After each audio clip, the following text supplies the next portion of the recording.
आरव को एक पुराना नक्शा मिला। नक्शे ने उसे एक भूले गांव की ओर भेजा। गांव में घुसते ही उसने ठंडी हवा महसूस की। हर झोपड़ी पर अजीब चिन्ह बने थे। गांव के बीच में एक खंडहर मंदिर था।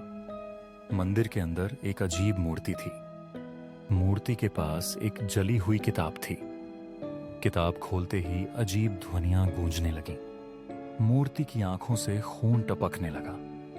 अचानक मंदिर के दरवाजे बंद हो गए। मूर्ति की छाया जीवित हो गई। आरव ने मंदिर से भागने की कोशिश की। मंदिर के बाहर गांव और डरावना लग रहा था। एक परछाई ने उसे जंगल की ओर खींच लिया। जंगल में एक गड्ढा चमक रहा था। गड्ढे से अजीब आकृतियां बाहर आ रही थीं। उसने गड्ढे में गिरने से खुद को रोका। आगे बढ़ते ही उसने घंटियों की आवाज सुनी। घंटियों की आवाज मंदिर से आ रही थी। मंदिर के पास एक बड़ा कंकाल पड़ा था। कंकाल ने अचानक हिलना शुरू कर दिया। आरव भागते भागते एक झरने के पास पहुंचा। झरने के पास एक और नक्शा मिला। नक्शे ने उसे एक गुफा की ओर भेजा। गुफा के अंदर रहस्यमयी चिन्ह बने थे। गुफा के भीतर उसने एक तलवार देखी। तलवार निकालते ही छत टूटने लगी। गुफा का रास्ता बदलने लगा। गुफा से बाहर आते ही जंगल बदल गया। जंगल में एक पुराना पुल मिला।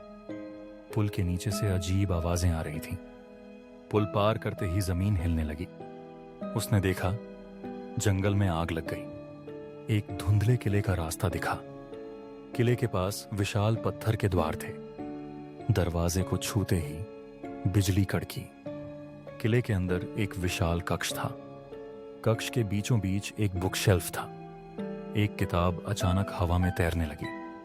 किताब में आरव का नाम लिखा था। पन्नों से खून रिसने लगा। कक्ष की दीवारें अचानक संकुचित होने लगीं। आरव ने एक गुप्त दरवाजा देखा। दरवाजे के पीछे एक और अंधेरा रास्ता था। रास्ते के अंत में एक चाबी पड़ी थी। चाबी उठाते ही कक्ष बदलने लगा। अचानक वह हवेली के अंदर लौट आया। हवेली में हर दीवार पर उसका चेहरा था। एक दरवाजा चमकने लगा। दरवाजे के बाहर सब शांत हो गया।